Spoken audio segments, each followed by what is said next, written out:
Well, it's certainly not predictable this season, is it? That might just be the most important 10 points of Sebastian Vettel's career, David Coulthard.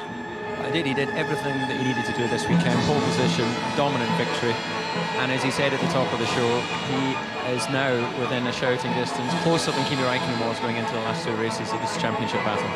Now, as much as you've enjoyed returning to Formula One and being at all the races this year, Eddie, you've certainly enjoyed offering a few predictions. You were pretty sure that today the Constructors' title would go to Brawn, and you were also quite sure that Jenson Button might pick up the Drivers' title in a couple of weeks. It looks now like, yes, Brawn might do the business in Brazil, but not here, and Jenson Button, well, it's starting to hang by a thread.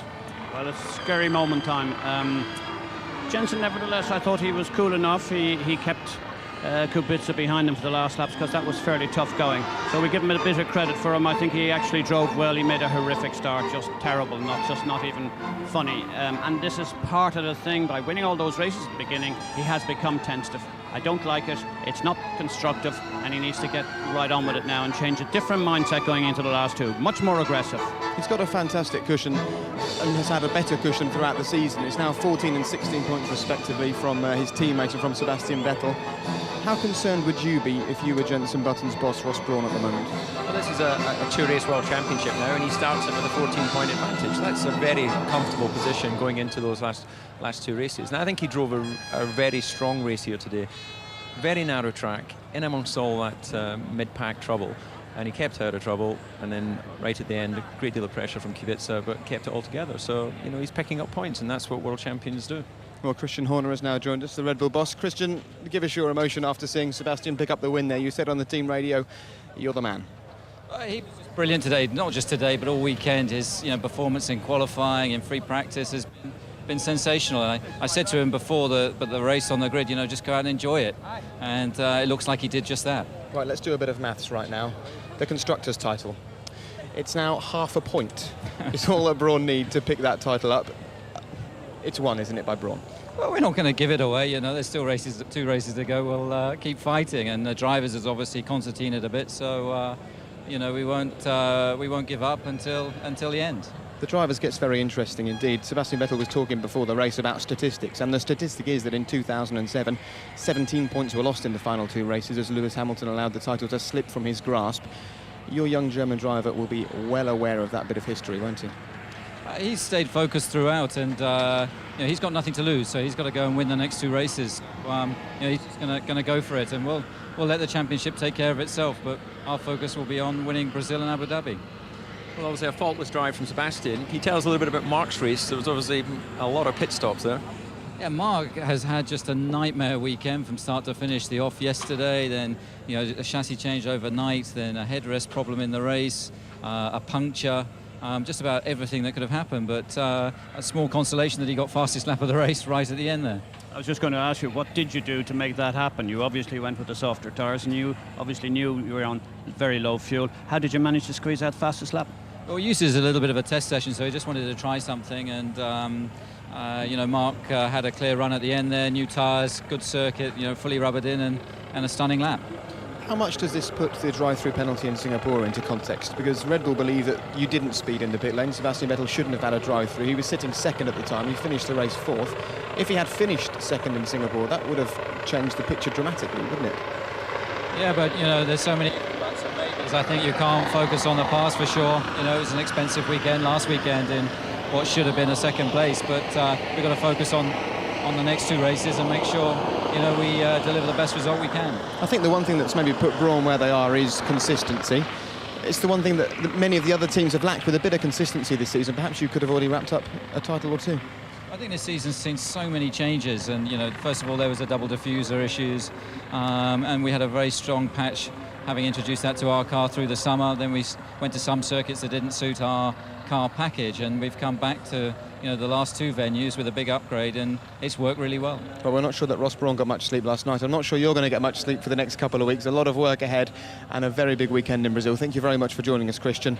So lots of celebrations for Christian, but the celebrations really belong to Sebastian Vettel, don't they, this weekend? Congratulations to him, the first time that he's raced here, and we might see a few of those more celebrations this season. If he does the business again, let's head to the press conference. Utterly dominant weekend for you, fastest in qualifying, you totally control race. You must feel great. I do. I mean, what a race. Obviously, yesterday already with pole position. Also, I think strategy-wise, we were the favourites. But, you know, first of all, you have to do the start. And we were pretty confident. I mean, we had good starts in the past. That wasn't always the case in the beginning of the season. But therefore, we were confident to defend the position. But it was closer than I thought it would be. Going into turn one, all of a sudden I saw a silver arrow on the left-hand side, and obviously I had the inside, so it was my advantage. But it was closer than I thought it would be. And after that, I just head down and tried to push every single lap, and the car was fantastic. I was able to pull a gap quite quickly, a big one. Enough. I mean, obviously, with the strategy, we were 2 laps longer than Lewis, a lap longer than Jarno in the first stint, so it all worked out. And until the end, I mean, it was pretty much in control, up to the point where, I fit the soft tires for the last stint, and I wanted to have a little bit of fun. Did one very quick lap, I think 32.5, and then my engineer came on the radio and said, okay, be aware of your tires, there might be a safety car or anything. 2 laps later, there was the safety car. So obviously it's not what you're hoping for when you're in the lead by roughly 10 seconds, but nevertheless I was still taking care of my tires, and at the restart was able to use it, and obviously had a bit of a cushion with Grosjean behind me. A very good restart, and then I think 3-4 phenomenal laps again to build a gap that was safe enough to win the race in the end. So fantastic. I mean, as you said, utterly. Finally we made it. You know, I was screaming on the radio. I think the last couple of races was a little bit up and down. Sometimes we had the pace, sometimes we didn't. And finally we made it. So it's good to be back on first position also on Sunday. Well done. Jarno, what a day for you. You lost a place at the start, and then you fought the whole race to get it back again, and you and Lewis were really at each other, weren't you? Well, I knew that the start would have been the hottest part of the race and the most difficult, because I had this guy very strong at the start, and generally we don't get very good start. And as well, Lewis was with the car, so it was pretty easy to imagine what would have happened at the first corner. But to be honest, this time the car pulled away pretty well, so I was able nearly to keep the position. But obviously Lewis came by, and I was obliged to follow him. And then from then on, it was a fantastic race for me, because I really enjoyed a qualifying race, qualifying laps, lap by lap with Lewis, closing the gap and then coming closer, and then it was pushing again, and it was not easy at all. You know, after the first pit stop again, I was chasing him closely. And then, it was really, really hard, but I really enjoyed it because the car was very strong, and everything was fine. It was just a matter of pushing as hard as possible and putting pressure on Lewis. And then eventually, thanks to the team and the strategy, we got him at the last pit stop. And then from then on, I think it was easy for me. Apart the safety car, which again, I thought, well, it was going to be a difficult restart, because obviously I thought that Lewis was coming close to me with the Kerr car. But eventually I was pulling away again. And so I'm really happy. I have to thank the team and everybody here in Japan, because it's a fantastic result, even though I must admit that I really wanted to win, but it was impossible today because it was untouchable. Lewis, what's your response to that? You enjoy it as much as Jarno did? I did. We had a great race, and I tried to get both of them at the start, but they both actually got a really good start, which is not always the case. So no, we had quite a good battle, especially for me and Jarno. Sebastian drove fantastic all the race, so he pulled away into the distance. But me and Jarno were battling with our times. I knew that I couldn't match these two in the first sector, and that's purely down to downforce. But in the middle sector, I was quite quick, and in the last sector with Kurz, we were again very quick. But I think it was just before the last stop, or just after the last stop, I lost Kurz, and so automatically that loses us a good few tenths per lap. So and when that happens, also the brake balance changes, all these different things. So it was very hard I had to have a 3-second gap before the last stop, and I think I had a 3.1, and then there was the last couple of laps, I think I lost half a second or something like that. So we came out very close, but once he was in front of me, it was impossible to keep up with him. So, well done to these two. They did a fantastic job today, and, we'll battle them into the next race. Well done. Sebastian, you touched on the start in your first speech. You took a very assertive line right down the middle of the racetrack. Just tell us about your tactics there to keep Lewis out. Well, first of all, tactic was to get a good start, so focused on my own. And the pull away was good. And after that, basically looking right, looking left. So on the right-hand side, Jarno, to see if he obviously has a better start than I have. And on the left-hand side, Lewis. And then quickly I noticed, okay, I'm somewhere, I'm decent start, seems to be good. So I stay in the middle, I stay where I am. And then was ready to go to the inside in case Lewis had a really good start, and then try to, obviously get to the inside of turn 1 and 2. Wasn't the case, so I stayed in the middle, and then all of a sudden he came on the left-hand side alongside me, nearly. But then obviously I had the advantage going into turn 1, so fortunately, apart from that, I didn't have wheel-to-wheel racing this race. Was hoping for a clean race. Obviously, in the end, when the safety car came out, as I said before, it's not what you were hoping for, but nevertheless, the speed of the car was fantastic. Great. The circuit is unbelievable. I really, when I was crossing the line for the last lap, I really enjoyed the first sector again. It was similar to those two, like qualifying, every single lap pushing to the limit of the car in the S's uphill. It's fantastic, especially when the car is that well around here, works that well. It's great. So I really enjoyed myself today. So a good day for Sebastian Vettel, and will it be a good last 2 races for him? It will be if he can repeat this form. Congratulations to Sebastian, his first time racing here, and he picks up 10 points. Jarno truly did the business here, of course. Lots of question marks over the future of Toyota. Here in Japan, they'll be very pleased to pick up some points, and a great drive from Lewis Hamilton as well. Kimi Raikkonen keeps up his good form in the Ferrari. A bad weekend last weekend for Nico Rosberg. He'll be very pleased. Quite an eventful race for Nick Heidfeld. There are the 2 Brawn cars. Not enough points picked up by them to give them the Constructors' title, but they will go to Brazil knowing that half a point is all they need to win in the final 2 races to be the Constructors' champions. And as we move towards the back of the grid, we see Liuzzi. He had a pretty tough weekend, didn't he? Bad qualifying session for him, and a nasty moment from Roman Grosjean. Ended up off the circuit at one point. Alguersuari and Sebastian Buemi didn't finish the race today. Right, a big day in the championship. It's not over yet, nothing's been decided. Let's get the thoughts from the Brawn GP camp. Well, Ross, I guess in this game, patience is a virtue. You're going to have to wait a bit for the Constructors, aren't you? Yeah, we're sort of edging our way to it rather than... but we seem to lose out on the safety car, which was a shame because I think we were just in front of Rosberg on the track, and then the safety car didn't work for us. You win some and you lose some in that, but Rosberg, I guess, was just a bit lucky. Yeah, it is.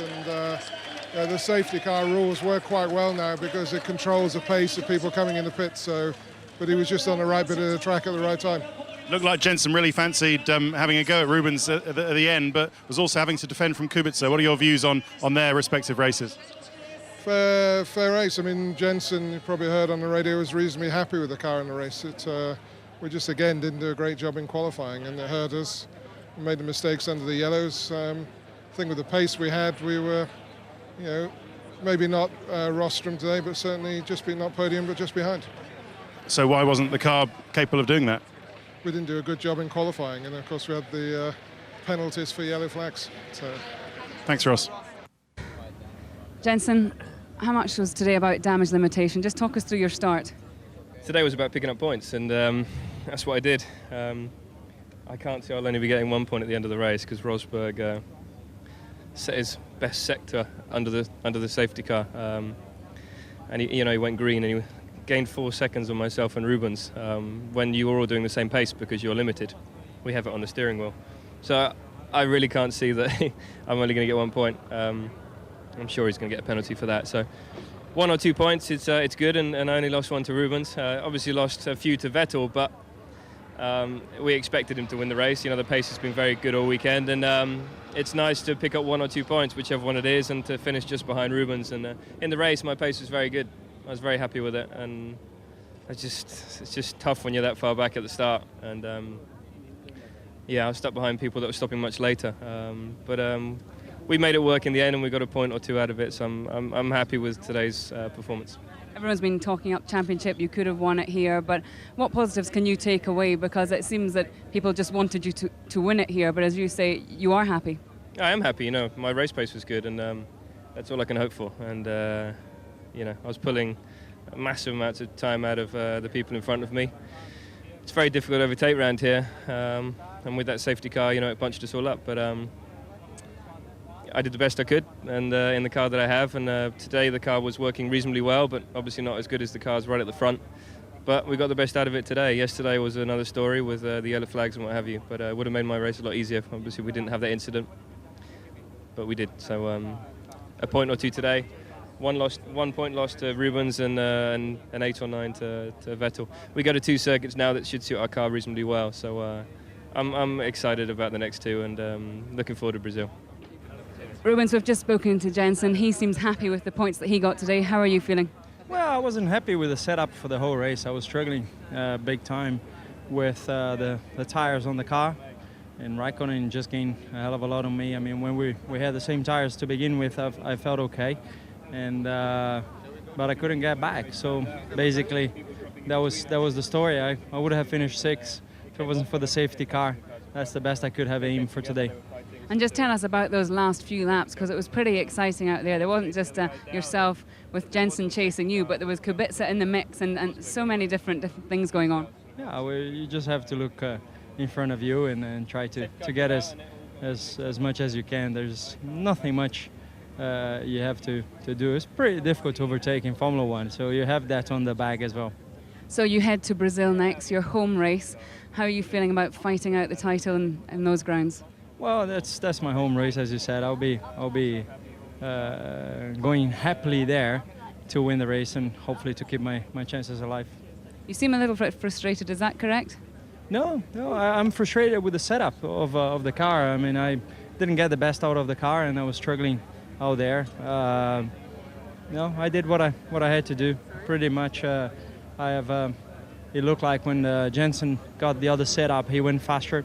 I think it was a superb lap on Q3 just to keep in front of him and to finish the weekend in front of him, because at the end of the day, when you're not happy with the car, you struggle, and when you struggle, you don't go fast. So at the end of the day, 1 point there. Thanks very much. Well, Rubens is smiling. You can bet your bottom dollar that he is very much looking forward to going to Brazil. But it wouldn't be Formula One, would it, without a little bit of controversy? And you heard Jensen Button there talking about Nico Rosberg under the safety car. There's a possibility that Nico Rosberg is going to take a penalty at this race, which would move him back 25 seconds. And then the Constructors' title would be awarded to Brawn. Now, first of all, David, this is all to do with when the safety car came out. Just explain the regulations for the speeds that the drivers have to stay out when there's a safety car. Okay, well, it changed the rules from last year. Now what the drivers have is they have a target lap time that's displayed in their cockpit when the safety car comes out. That's predetermined by the FIA. It's something that they practice at various points during a Grand Prix weekend just to make sure it's working. And they've got to drive to that lap delta. So what's under discussion is, did Rosberg go faster than that target lap time? Jensen mentioned 4 seconds there. He also said we were all looking at our steering wheels, knowing the speeds that we should be doing. Nico would know the rules, the team would know the rules, wouldn't they? Well, of course, but like speeding in the pit lane, you don't do it deliberately because you know you will get a penalty. We've got to presume that he wasn't trying to pull the wool over anyone's eyes. He might have just made a simple mistake, and that will come out obviously after the FIA stewards take a look at it. Well, we've had a fair few stewards' decisions already this weekend, Eddie. The stewards completely changed the grid. They're not averse to making big decisions. In fact, sometimes they quite enjoy doing just that. If indeed Nico Rosberg is found to have gone faster than he should under the safety car, would you expect a 25-second punishment to be given to Williams? There's no alternative. And let's just hope that the stewards at least make that decision a little bit quicker than they did yesterday, because we didn't find out about the grid change till today. The media, everybody needs to know whether Brawn is going to be crowned world champion as the constructors here, and the sooner that decision can be made and be decided, the better for everybody. We waited almost 24 hours to find out what would be happening on the grid. We can't afford to wait 24 hours to find out who are going to be the constructors world champions, but after a season where Brawn didn't even exist, and then they arrived in Formula One and they won races and Red Bull came back at them, do you really want all that emotion, all that excitement, all that racing brilliance to be decided in a steward's room after a race like this? It just doesn't feel right, David. Well, of course, you'd prefer to see it on track, but the reality is a Grand Prix is part of all of these factors put together, and the safety car rules are there for the safety of the drivers and the marshals, and they have to be abided by. So again, coming back to the speeding in the pit lane, which affected Sebastian Vettel at the last Grand Prix in Singapore, we know he wasn't speeding, but it was a quirk of the shape of the pit lane, and that decided the outcome of his race. If it turns out that Rosberg has given a penalty here, then I'm sure that Brawn GP will accept the constructors' title, and they've thoroughly deserved it this season. Yeah, but Jake, it's all part of the excitement and the euphoria of the moment. Motor racing is not simple. We've always said it's not just about the car, it's not about the drivers, the team, the sponsors, the makeup, it's the circuit, it's the safety car, it's every aspect. And all of those combined together give you this unique position where man against machine and the uncertainty of the result till it's official. Well, we're off to the F1 forum on the red button quite shortly. We'd love you to drop us an email, actually, f1@bbc.co.uk. Does it add to the excitement? Does it make it more of a spectacle if decisions such as the constructors' title are being decided away from the racetrack and in closed doors? Let's find out exactly what Nico Rosberg makes of this, because he can join us now. Well, Nico, we're desperately trying to clear up a bit of confusion here. The confusion reigns around the safety car period, and did you go faster than you should have done? First of all, give us your thoughts. What I can say is that for sure I didn't gain an advantage in general. Yeah, we analyzed everything and I didn't gain an advantage. So we need to see they still want to analyze it, and we wait and see the result. But it should be fine. Can you just explain to the people at home exactly how this lap delta works? What is it that you see in the cockpit that you drive to when the safety car comes out? We have when the safety car comes out, we have a lap delta that comes into our steering wheel, and we have to drive to that. So there's a line just in the beginning of the pit entry, and to ensure that we go slowly around the lap all the way to the pits, slowly past the accident and things like that, we have to be exactly on that, spot on that minimum time, and it says plus or minus. So you just have to follow that, and as long as you're plus by the time you get to that line there, then you're fine. Now, there's nothing that you guys miss. You're a clever bunch, you drivers. Did you stick to what you should have done as far as you were concerned, looking at the lap delta time on your steering wheel? Were you within the rules? As far as I'm concerned, I definitely did what I should do. So I think it should be fine. Nico, we just overheard, because we were just previously interviewed Jensen, and he knew, or he believes, you're 4 seconds quicker than you should be. Now, if they have that information, I'm sure Frank and your people have the same information. That'll be something you will have to go and work out with the stewards, I presume. Yeah, I think they're up there discussing at the moment. So that's all I can say for now. But what they say is incorrect for sure. Okay, well, of course, this is going to take a bit of time to sort out and work out. What we do know is that you had a strong finish today. Big disappointment for you in Singapore. You must be pleased to get back to a high point-scoring position, but still not that podium.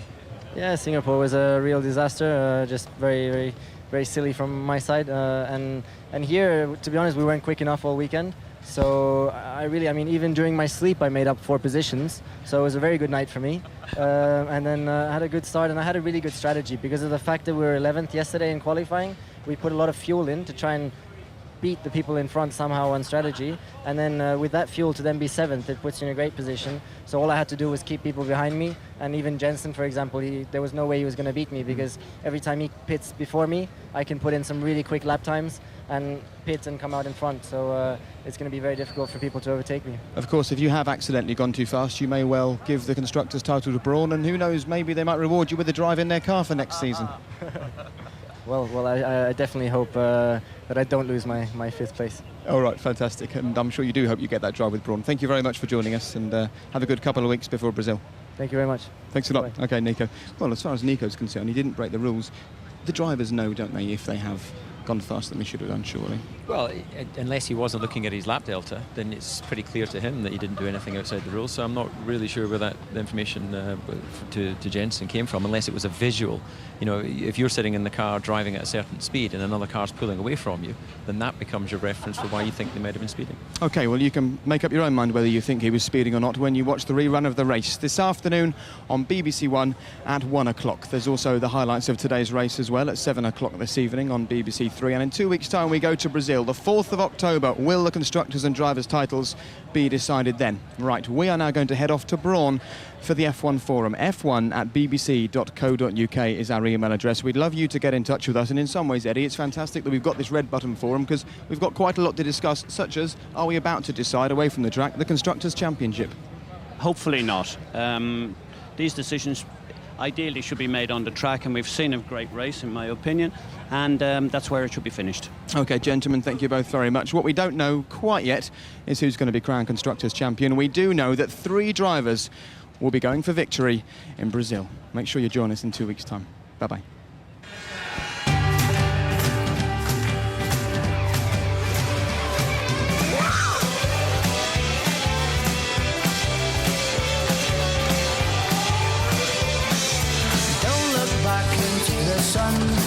Now you know that the time has come, and you said it would never come for you.